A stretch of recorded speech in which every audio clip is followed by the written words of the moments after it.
All right, this is our call to order for the Borough Workshop meeting for November 2024.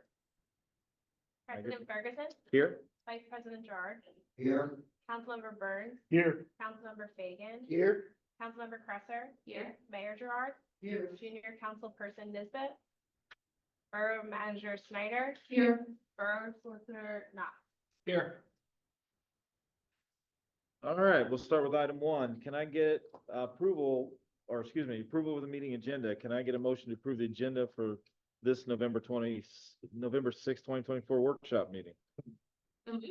Second. I get a motion from Councilman Cresser, second from Councilman Gerard. Any questions, changes, or amendments? If not, all in favor? Aye. Opposed? There are none. All right, item 2, public input. If there's anyone from the public who would like to raise or to speak, please rise, approach the podium, make sure the green light's on, and give your name and address and reason for addressing council. Oh, and you're just in time, man. Did you want to talk? Okay. All right, if there are none, we'll go to item 3, announcements. Next council meeting, November 20th, regular meeting at 7 p.m. in council chambers. The 2025 budget and projects meeting will be held November 13th at 7 p.m. in council chambers. Planning Commission is scheduled to meet on Monday, November 18th at 6 p.m. in council chambers. PEROC is scheduled to meet Wednesday, November 20th at 8 a.m. in council chambers. The Hatfield Museum Historical Society is scheduled to meet on Tuesday, November 19th at 7 p.m. here in council chambers. Heritage Park cleanup is scheduled for Saturday, November 9th at 9 a.m. The Hatfield Borough offices will be closed on Monday, November 11th in observance of Veterans Day holiday, and Thursday and Friday, November 28th and 29th in observance of the Thanksgiving Day holiday. And leaf bag collection starts Monday, October 28th and will continue every Monday through December 2nd. Noting that we are closed on Veterans Day, which is Monday. We will pick up bags on Tuesday when we are back into the office. Any questions on the announcements? If there are none, we'll go on to item 4, reports from standing committees and the mayor. The first one will be Budget, Finance, and Labor. The Budget, Finance, and Labor Committee did meet prior to the council meeting. We went through some finalized details of the budget, some revenues, expenses, which we'll get into in a little bit. But we did meet and go through that. We'll talk through a quick overview summary today, and if people have questions, either from the community or from council, we can talk through. But the idea is the next meeting on the 13th, we'll get a detailed breakdown of all the budgets. So, all right, any questions? If not, planning, zoning, building. So we did not meet since the last meeting, so nothing to report. All right. How about public safety? We haven't met, so there's nothing to report. How about public works? Has not met since the last meeting, so we do not have any. All right. Rich, utilities? We have met recently and we were discussing the upcoming PJM capacity auction, and the overview of the capacity auction and its impact on our finances for 2025 beyond. There is going to be some increases through the program for an auction for transmission costs, and more information about that will be coming out as soon as we have it. And it will have some sort of impact on our budget process for this year and coming years. All right. Any questions? All right, Rich, back to you on HEROC. We have not met recently, so I have nothing to report. All right. Madam Mayor? I would like to report a few things.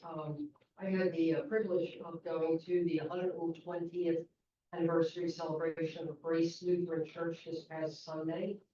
And I have to say, I've always considered Grace really a mainstay of our community. They provide spiritual guidance, nursery school, Compact 5 and 10, the layman and playman, soup suppers, and the lighting of the Christmas tree. All these activities to promote community. So, I think we're very fortunate to have them. And I just want to say thank you to you for all the, things you do for this community. And, congratulations on 120 years of good works.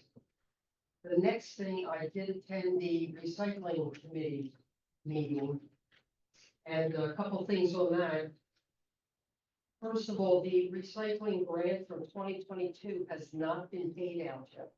Apparently DEP is just taking their time before they pay it out. So have no news on how much it will be or when we will be receiving that. So stay tuned. They did discuss the 2023 grant. And the total award is just about $271,000. The size of the grant was impacted by a change in how the DEP determines the actual tonnage. And they increased the average waste generated per household from 0.8 tons to 0.89 tons. So that brought the amount of the grant down by like $17,000. Now, offsetting that somewhat, the grant consultants went and located other vendors that operate in the vicinity. So that sort of brought it up a little bit, but the overall result is that it's not going to be a big payout. And we also, I know I told you about the grant consultants, how they formed these subgroups that was supposed to be beneficial to everybody. Well, let's just say it's not that beneficial. It really was not a bonanza for us. So they found that doing it the way, taking all municipalities together, they got the biggest amount of the grant. So I don't know, they're going to check it every year just to see, but didn't seem like it did us a lot of good. And also basing the distribution on the contribution versus the population, actually 6 of the 11 communities got lower grants, and unfortunately, we're one of them. So right now, it looks like we might get $4,000 with the grant for 2023, which is lower than it has been. So one thing that might improve in the future, the grant consultants visited the apartment houses in the municipalities. And we had an apartment house here in the borough on Vine Street. And apparently they may not be sorting their trash from their recyclables because there's just 3 bins there and they say, put all trash here. So they're not providing recyclables for the people. So I believe that I sent an email to Bob. Have you heard anything? Yes, a letter went out from the code department to all, like multifamily units, telling everyone that Borough Council adopted the ordinance at the October meeting. It takes 30 days for an ordinance to become in effect because it can be appealed. So as of November 4th, the ordinance is in effect and that they had to comply, and we provided a copy. So Bob said he was going to give them, a week or 2 and then follow up with every multifamily apartment complex to make sure that they're in compliance with the ordinance. That's a fairly large facility. And that's basically all I have to report on. What about individual residences too? As far as the recycle and that they do both trash and recycle. Yeah, if we get, I want to say, get notified, we will certainly go out and address it. The ordinance didn't change significantly from the previous one, which was required for you to recycle certain things like cardboard and different things. So we chose to opt out of sending a letter to everybody because it was just too much for postage. Yes, and we wanted to save costs. So we did the big multifamily. That was part of the fire safety registry. But if somebody lets us know, even a duplex or somebody that may not have adequate recycling or trash, we certainly will address that and, Could we give them a maybe, violation. maybe the next, Informer? Yep, yeah, Put an article in there for residents as well. yeah, You know, just note that we've communicated to the big places, but that the residents should also be doing it too. sure. Right, and I know in the past, we have put things in there to remind them to recycle, so can't hurt to have it again. Right, yeah, we need to get as much as we can, so.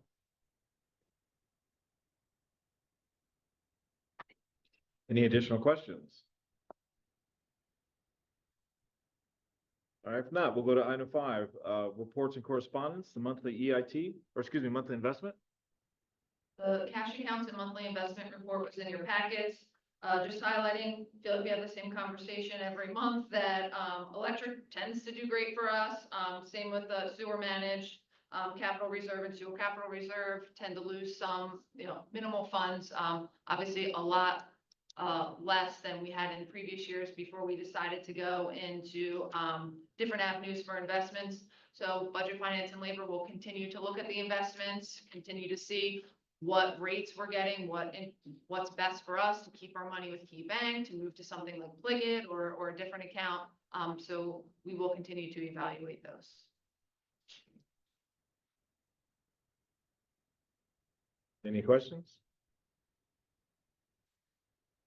If not, EIT LST.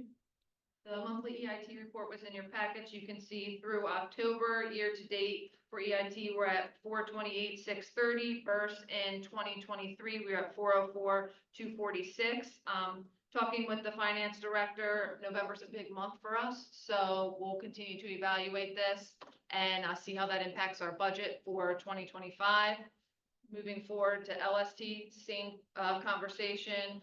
Through October, we were at 50,259, and in 2023, we were at 44,930. Looks like we do receive some more money in November, just like EIT. So again, we will continue to monitor that and see how that's going to impact the 2025 budget.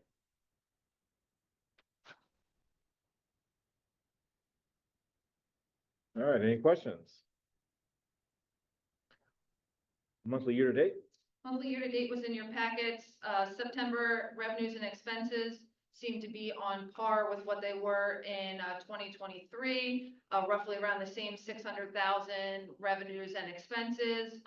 We did have roadway resurfacing, some quarterly payments that come out in September, so that's why maybe we're up in the 600s. But again, very similar to where we were in 2023. Any questions? All right, monthly zoning hearing. There was no report included in your packets. All right, how about Barth Consulting? Steve Barth, report was in the packets. He highlights, the Monco Department of Commerce, where he met with the director, discussed growth for Hatfield Borough and county initiatives and programs for the coming year that the borough could take part in. He went to a Valley Forge convention,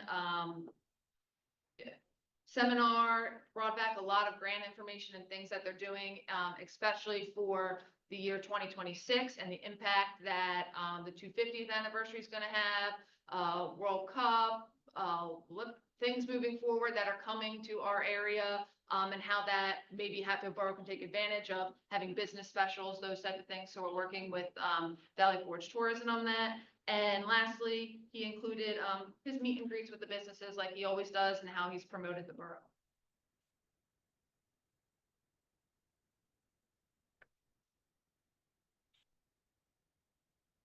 All right, any questions? All right, if not, we'll go on to the police department report.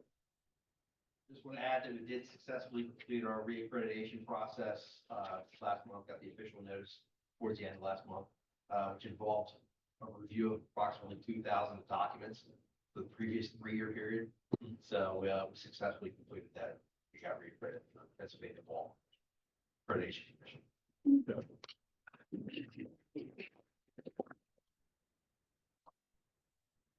Any instances you want to highlight?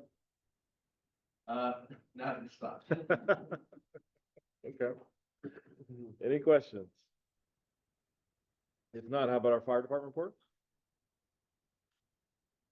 We've had 52 calls in October. We're at 384 for the year, at the end of October.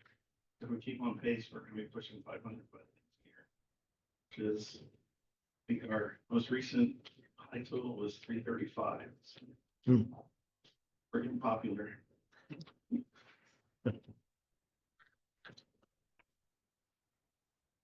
And we did just have a large live burn training on Sunday, just outside the borough. Township. Initially, we got a couple calls from people seeing smoke, and then when they did the full burn down of the gang, there was a huge number of people calling. Smoke, smoke. But you can see that at Quakertown, so much.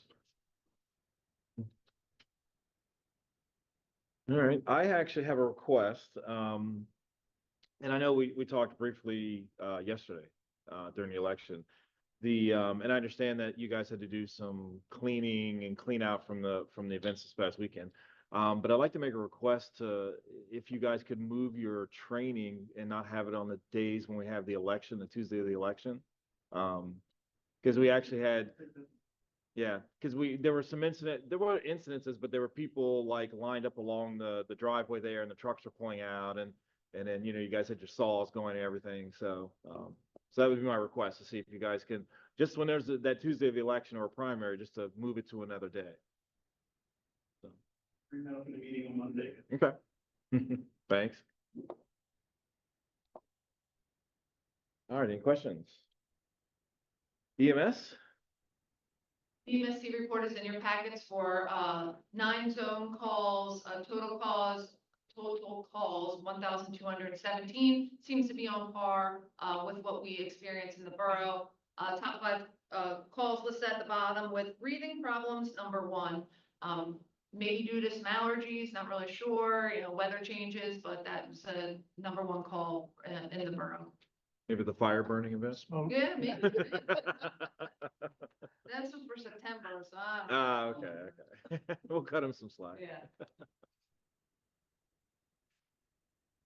All right, any questions? How about Public Works? Well, other than what's in your packet, not a whole lot of excitement in there, but I know everybody's dying about the power outage from Saturday, so we'll dive right into that. I'm gonna say pretty much an unavoidable, unpredictable outage. It was just bad taps at what we call our point of contact recloser. It's our protection for PP&L. Bad taps, it did a 3-phase trip on the recloser, shut the town down. All in all, I thought it was pretty quick response on everybody's part to get the people there, to get the power back up in under 2 hours, considering we, as the Public Works Department and the Electric Department, weren't physically able to identify what the cause was.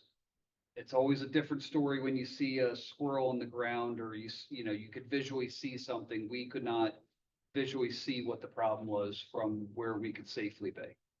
So never happy about an outage, but I'm happy with the response time and how fast everything came up and running. Plus, it was a weekend too. You guys were great. Still not happy about the outage. Steve, was that due to a equipment failure or just a fluke? I want to say it was just a fluke. Yeah.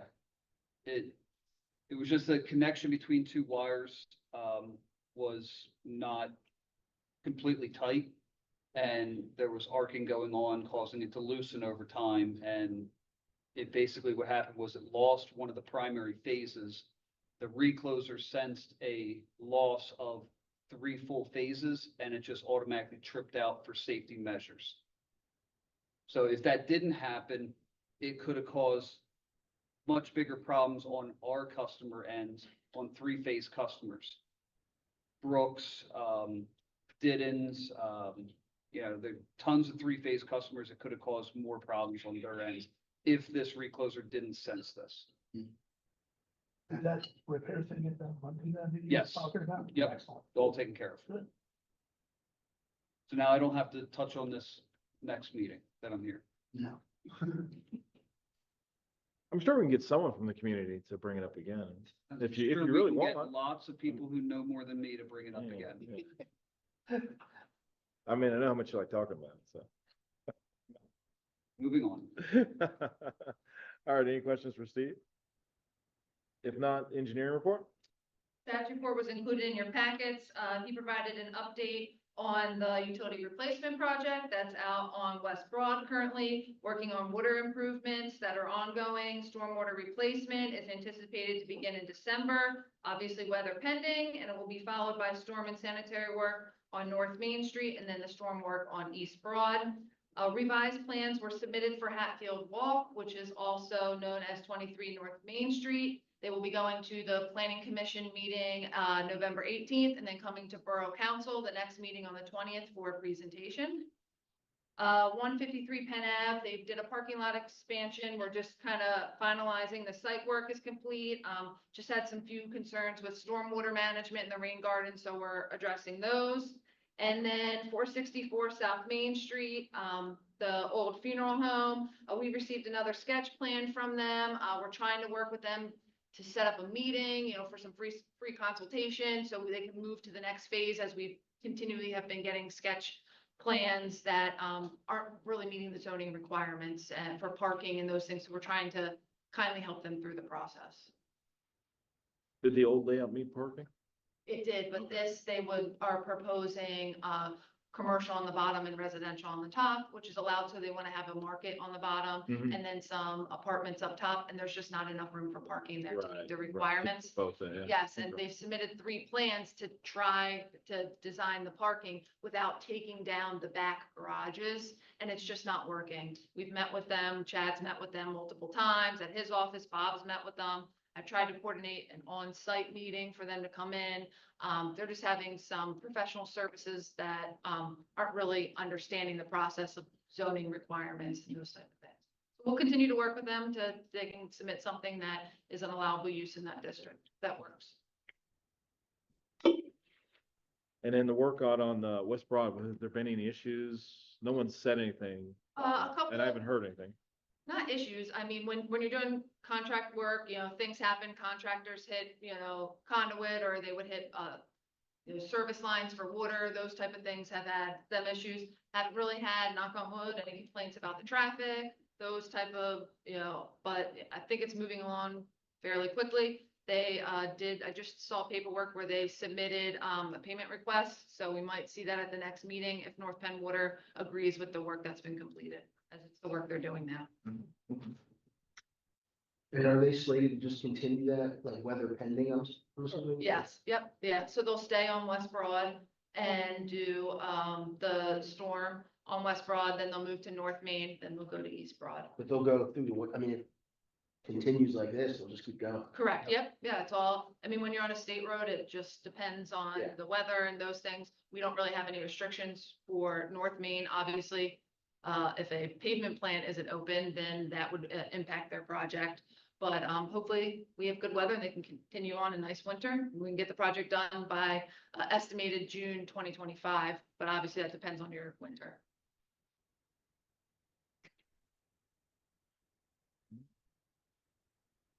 Any other questions? If not, how about the zoning office? Bob's report was in your packets, nothing significant to highlight, some permits and minimal notice of violations this month. How about the fire marshal? Fire marshal report, year to date, 81% initiated for the fire safety inspections. 61% have passed, so those that failed, that were initiated, they are now doing re-inspections.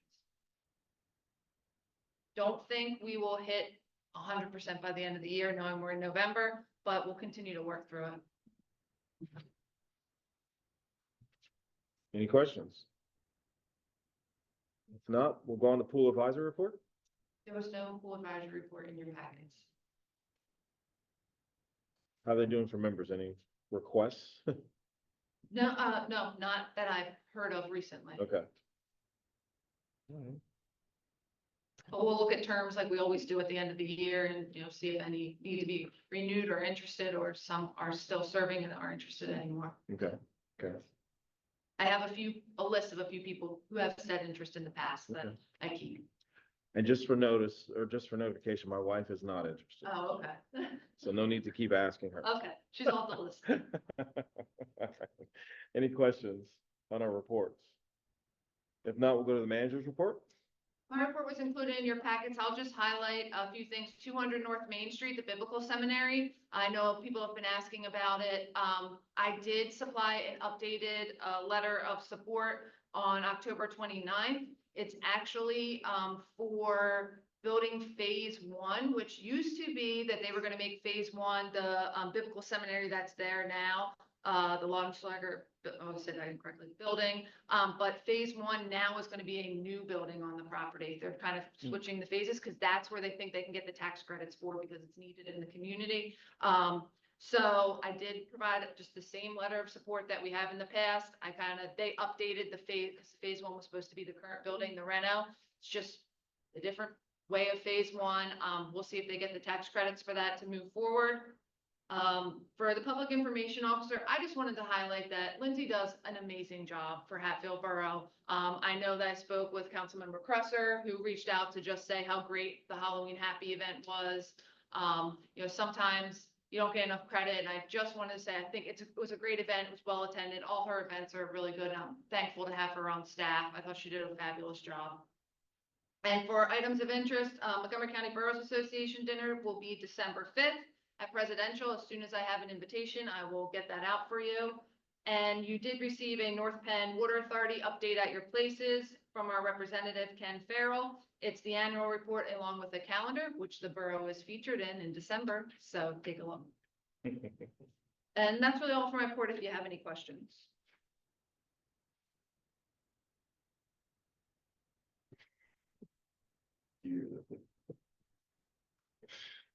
All right, I don't think we have any questions, so we'll go on to item 7, new business. So item A is the 2025 preliminary draft budget discussion.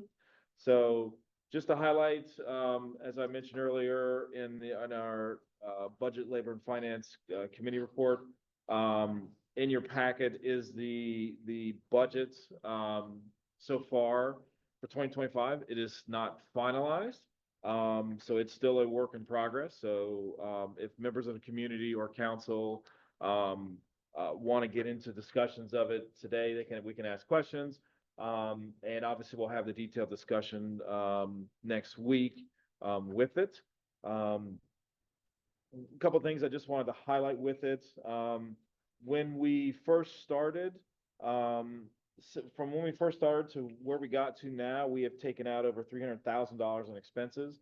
There were a lot of hard discussions on that, looking at road projects, ADA ramps, pole mounts, sewer, inlets, a whole bunch of miscellaneous expenses, training, wages, summer help, things like that.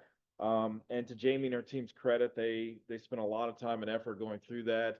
And Rich and I spent a lot of time working with them on it and pushing them to try and get as much out of there as they can. So they ultimately getting over $310,000 of expenses out of the budget, which is great. Also wanted to highlight some new expenses that are in there this year for the first time. We basically did have an increase in our electric capacity charges that added $600,000 into our budget for this coming year. We also have an increase in our police service, and along with our pension payouts for the police as well. EMS for the first time this year. Or was it the second time? We've got a charge for them of $15,000 in support for EMS. They actually asked for some more, but I think we're going to stick with the $15,000 increase, or $15,000, which matches what we did this past year. And then also the Steve Barth Consulting, that was $60,000 we put in, and we prorated it last year, and then this year will be the full year for that expense. And obviously these items some of these items are up for discussion next week. Also looking at revenue increases. We've done some things. We were incorporating a new rental inspection program, which is going to add $60,000 worth of revenue. We adjusted our EIT and LST numbers a little bit. We're always very conservative with them, so we wanted to adjust them to get them back to be more real. again, to help compensate for the budget deficit that we're seeing. And also new expense in there is the sewer EDU audits that we did, so that is adding revenue in there as well. And we adjusted how much we were factoring in for that this year as well. And obviously, there's always potential for millage and electric rate increases in there as well. So with the revenue increase that we talked about, along with the cuts in expenses, it looks like things pretty much balance out. So I think that was a great job. And again, don't want to spend a ton of time going through all the details today. We'll do that next week, but definitely want to answer any questions if anyone has them from the public or from council.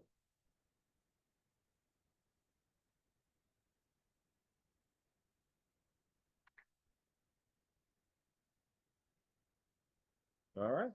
I will just add, when we talk about the first time ever that we're going to do a meeting specifically for the budget next Wednesday, what that kind of looks like, so everybody has an idea, is we'll go over where we are through 2024, like what we've seen this year, kind of where our increases are coming from for expenses and revenues next year. We'll talk about, our debt service, our police services.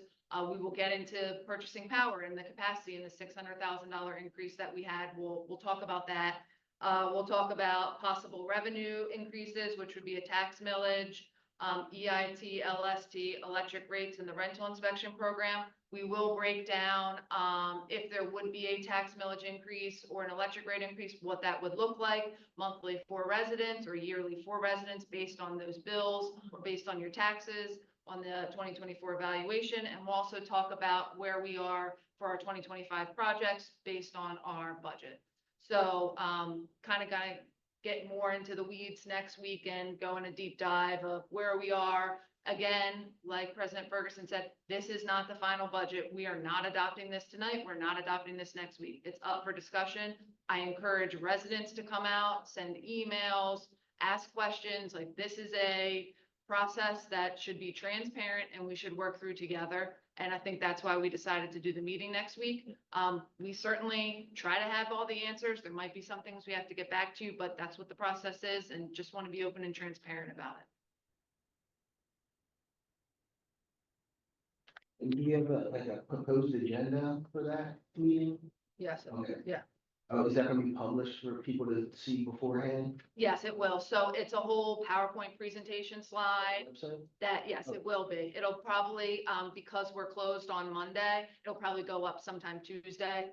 And it'll have every slide on it that will break down if you would have a tax increase, or it'll break everything down by slides, kind of how we've done for the town hall in the past. Right. It'll be that, and it'll be posted on the website. Okay. Correct. Along, the agenda will be included in that. Okay. Yep. And has anybody submitted questions, or has there been like a way that, publish? People can submit questions ahead of time, or? Yeah, so when we post the packet, when we send like the alert out, it's always, if you have questions, it's the same as our meeting. You are welcome to email admin@hatfieldborough.com up until 4 o'clock the day of the meeting with your questions that will be addressed. The meeting will also be live streamed. It will be? Yes. Okay. Mhm. And people will be, you think, be able to submit questions live? So how we have it Like is, Chat room or something? not really, because how we have it is is just for presentation purposes. Okay. So if they have questions and they see something in the budget, they should ask ahead of time, or they, Email.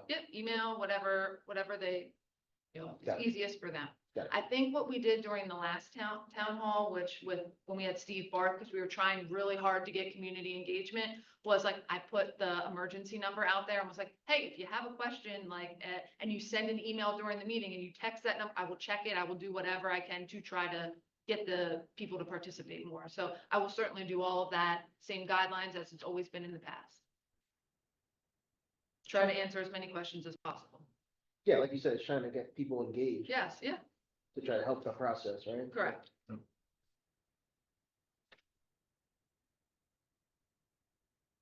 All right, questions? And again, we want to encourage, excuse me, everyone from the public who's interested to please come out to it. And we want this to be open and transparent. So, and in council, obviously, we'll have you guys always come with a lot of questions as well too. So look forward to answering those. So, but again, just want to compliment Jamie and her team. I mean, and Diane and the rest of the team, they've done huge job. You know, it's a complicated process every year. And this year got even a little more complicated, I think. So, you guys have done a great job. So, and we're coming to the finish line. So this is good. All right. We'll go on to item B, ordinance number 556, the updating of the international property maintenance code from 2003 to 2021. Currently, Hatfield Borough, has the International Property Maintenance Code for 2023 is what we have adopted. We are looking to move forward to adopt the International Property Maintenance Code of 2021. Some of those changes just from 2003, thank you, I do that all the time, 2003 to 2021. It would be an increased emphasis on accessibility for people with disabilities, updated requirements for building systems like plumbing and electrical, stricter standards for exterior maintenance, more detailed regulations for vacant structures, and a greater focus on energy efficiency and sustainability practices. The reason this came up is, as President Ferguson mentioned during the budget conversation, is we're looking to do a rental inspection program in the borough, and we need to update our ordinance to be able to implement the rental inspection program. So the solicitor is currently working on the ordinance update. It's just changing 2003 to 2021 and taking out registration requirements, because those requirements are going to be specifically in the rental property inspection ordinance. So this ordinance has to be advertised. She asked if I could put it on the meeting this evening for consideration to advertise when it's completed. We will advertise it in the paper. We certainly will talk about it on November 20th, and then there will be a public hearing at the first meeting in December to implement this 556, which we would update the International Property Maintenance Code from 03 to 21.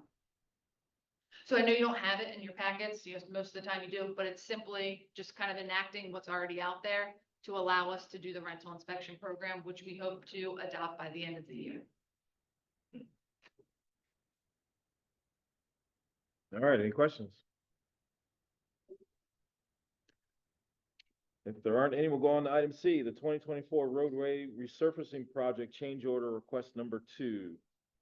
So the roadway resurfacing project, change order request number 2, and the final payment, so C and D were included in your packets.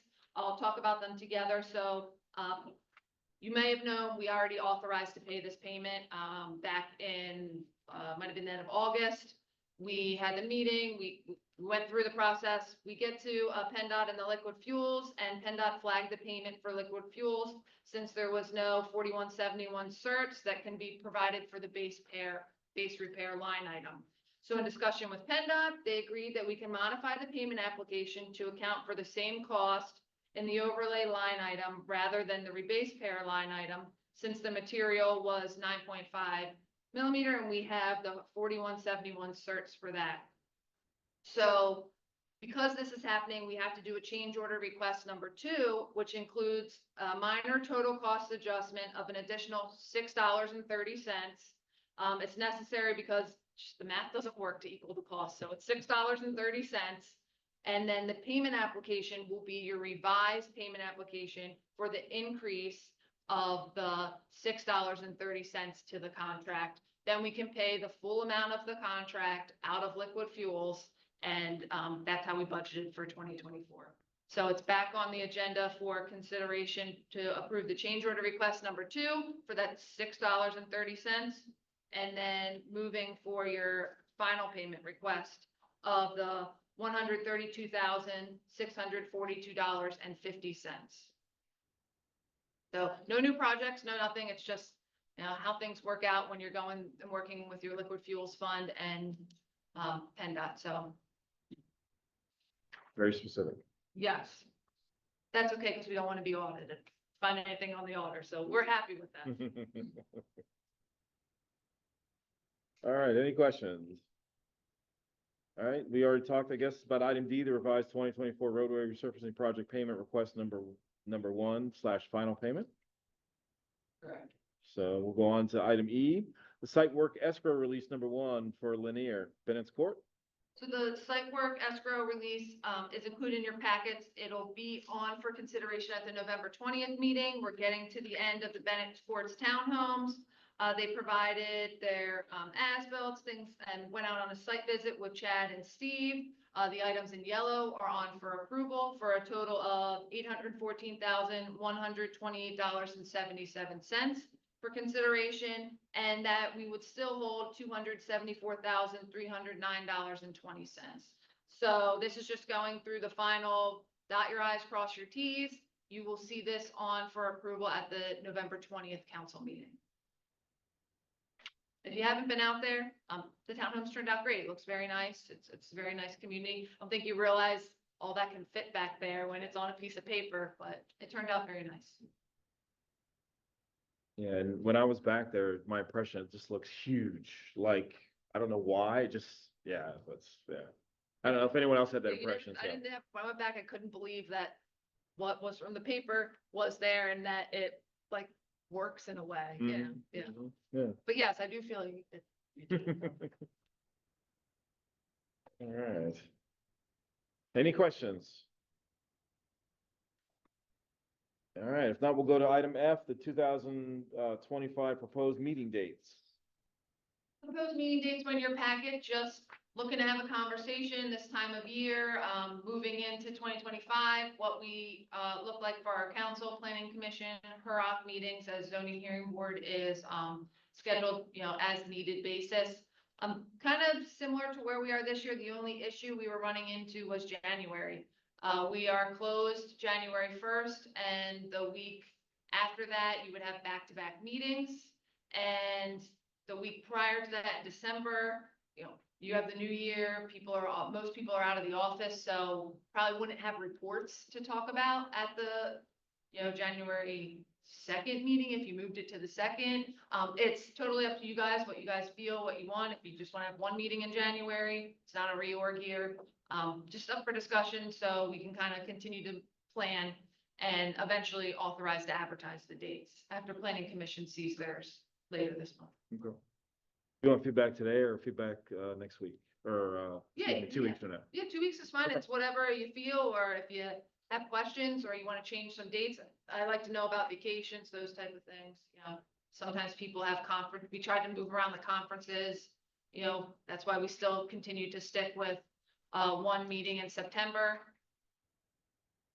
But having a different meeting for strategic planning, which is also a public meeting, kind of the same format we did this year. Mhm, mhm. Still gonna have proposed budget presentation again for next year, town hall meeting. Kind of just January. But let us know what you think. Okay. All right, any questions? If not, we'll go away from new business and go to old business.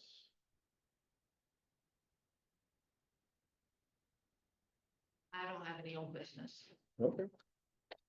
How about item 9, action items, if there is no old business? We'll start with item A, motion to consider advertising ordinance number 556, updating the International Property Maintenance Code for a public hearing to be held on December 4th, 2024 at 7 PM in council chambers. Can I get a motion? Motion.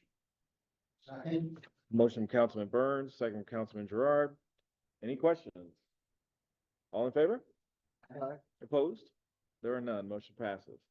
All right, item B, motion to consider change order request number 2 for the 2024 roadway resurfacing project from $132,636.20 to $132,642.50 for an increase of $6.30.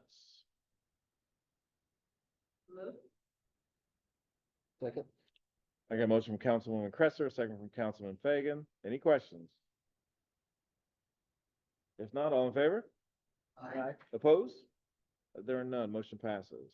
All right, item C, motion to consider the revised payment request number 1, final payment for the 2024 roadway resurfacing project to James D. Morrissey Incorporated. Did I get that correct? Yeah.